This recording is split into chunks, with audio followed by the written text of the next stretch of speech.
Good morning guys! Nandito tayo sa Manupali and Pulangi River. Ang lugar na ito ay nasakupan ng Valencia City, Bukidnon. At nandito tayo sa lugar kung saan nagpanagpo ang dalawang malaking river system sa Bukidnon.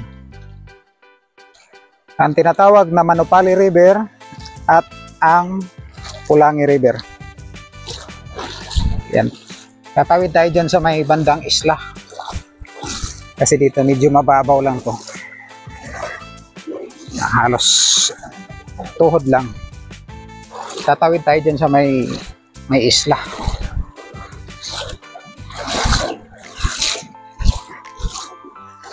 Ito yung pinakamalaking ilog sa Bukidnon na naging isa sa pinakamalaking ilog sa buong Mindanao. Dahil ang ilog na ito mula dito sa Bukidnon tatagos sa North Cotabato at tatagos sa Maguindanao hanggang sa South Cotabato. Doon siya lalabas.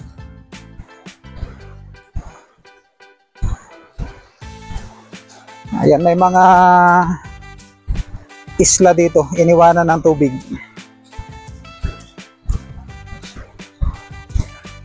Ito yung pinagtagpuan ng dalawang malaking ilog.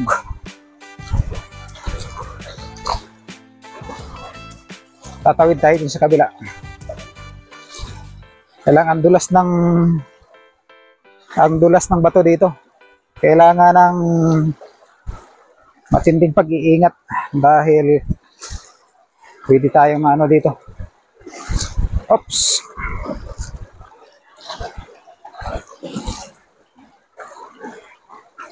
Pwede tayong matumba dito dahil ang dulas ng bato. Saka malalaking bato dito. Hindi lang siya ordinaryong buhangin at saka graba.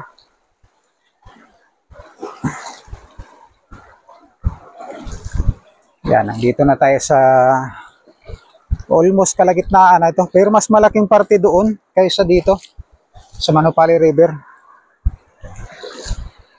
Yan, ito yung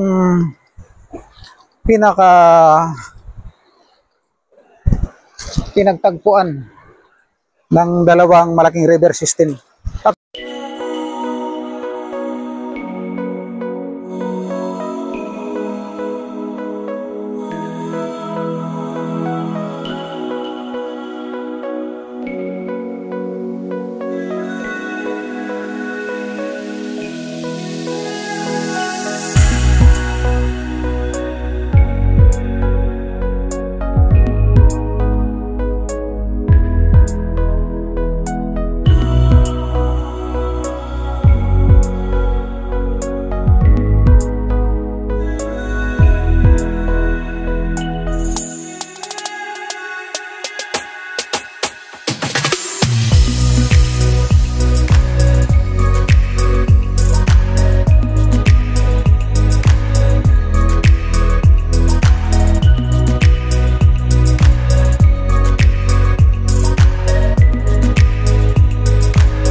Good morning guys!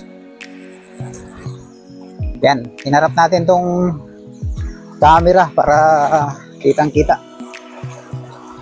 Yan, nandito tayo sa pinagtagpuan ng Pulangi River at Manupali River. Ito pala ang Pulangi River sa kanan natin at ito naman ang Manupali River sa kaliwa natin. Ang dalawang malaking ilog sa probinsya ng Bukidnon. At pagdating sa baba, naging isa na lang ang pangalan nito, naging Pulangi River. At pagdating nito sa Maguindanao, parang tinatawag yatang Rio Grande. Tingnan na lang natin, i-research natin, parang Rio Grande yata ang tawag doon sa baba nito. Pero ito yung Pulangi River, isa sa pinakamalaking ilog sa Mindanao. Itong Pulangi River, dalawang ilog ang pinanggalingan nito. Sa bandang kanan ang tinatawag na Tigwa River na galing sa pagitan ng Bukidnon at saka Davao del Norte. At ang Pulangi River naman sa kaliwa, dito naman sa pagitan ng Agusan del Sur at saka Bukidnon, ang Manupali River. Ito naman dalawang ilog, ang isang ilog sa Waga River galing Malaybalay City papuntang Impasugong. At ang Manupali River naman galing Lantapan, Talakag, sa pagitan ng dalawang malaking bundok, Mount Kitanlad at saka Mount Kalatungan. Yung dalawang mountain range, Kitanlad Range at saka Kalatungan Range, doon galing itong tubig nito. Kaya ang tubig nito napakalamig. Napakalamig ang ilog nito. At saka ang daming ring na malaki dito nagsipunta sa lugar na ito. Yung Pulangi River naman, mainit ito at tubig dyan. Yan ang kaibahan ng lugar na ito. Nung maliit kami, pupunta kami dyan. Pag nalamigan na kami dito sa Manupali, pupunta kami bandang Pulangi para mainitan naman, para mawala yung ginaw. Kaya ang ginagawa namin, lipat-lipat kami dyan. Pag masyado nang mainit, dito na kami sa Manupali River. Pag malamig ang panahon, dito kami sa Pulangi River naliligo. Ganun po yun. Dito rin ako natututong lumangoy sa lugar na ito. Kasi dating may isla talaga ito. Diyan, yung maliit na pinaglikuan ng ilog dyan. Diyan ako nag-practice ng langoy.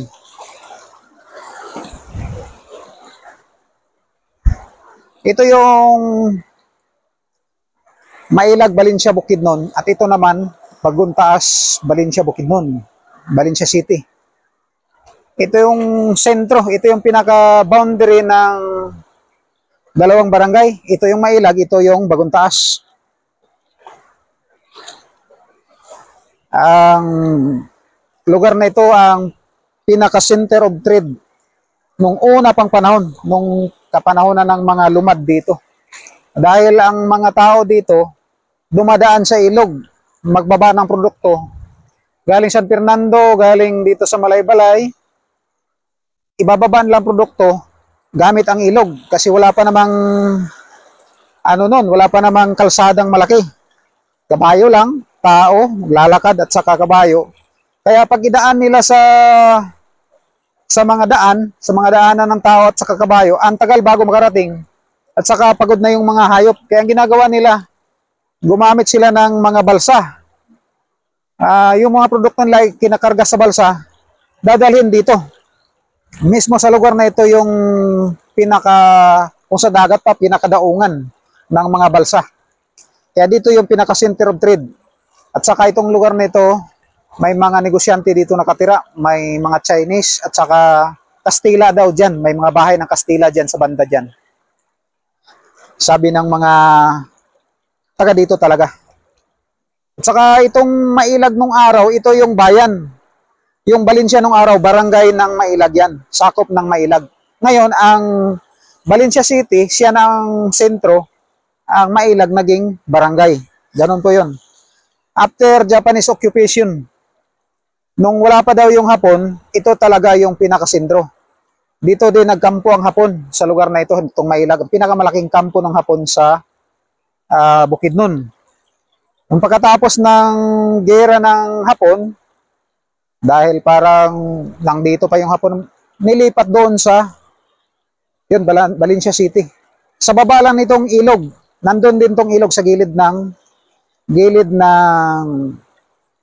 syudad ng lungsod ng Valencia. Dahil yun nga, nung araw, ang pinaka-means of transportation ng mga produkto, balsa, dinadaan dito sa ilog.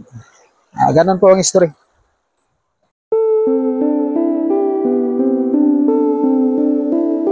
Napakahalagang lugar na ito sa kasaysayan ng Bukidnon dahil itong pinaka-center of trade noon. Yan. And subukan nating maligo.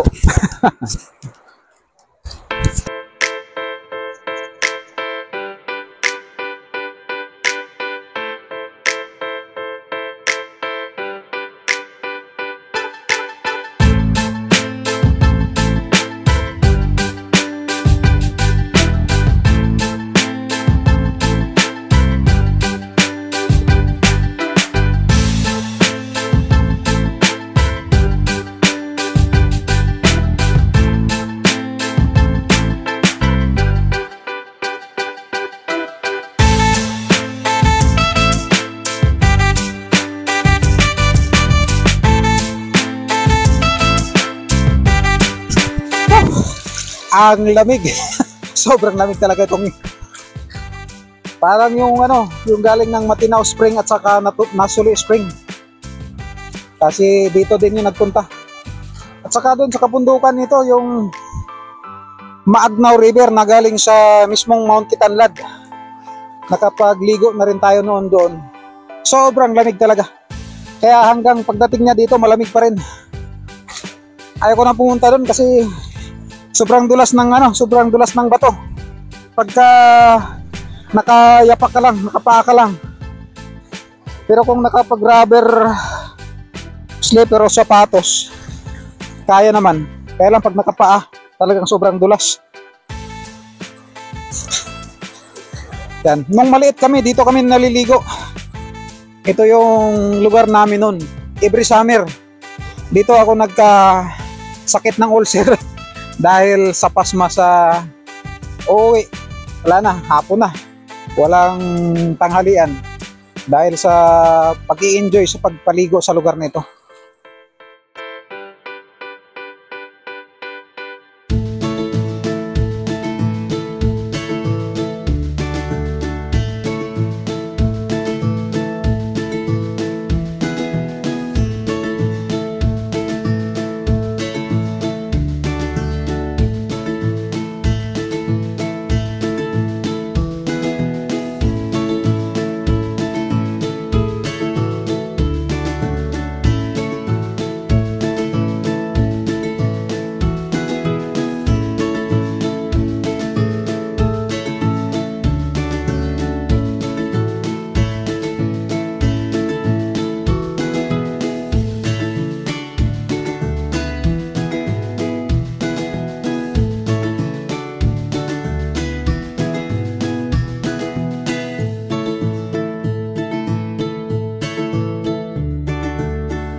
And guys, from Mailag, Valencia City, Bukidnon.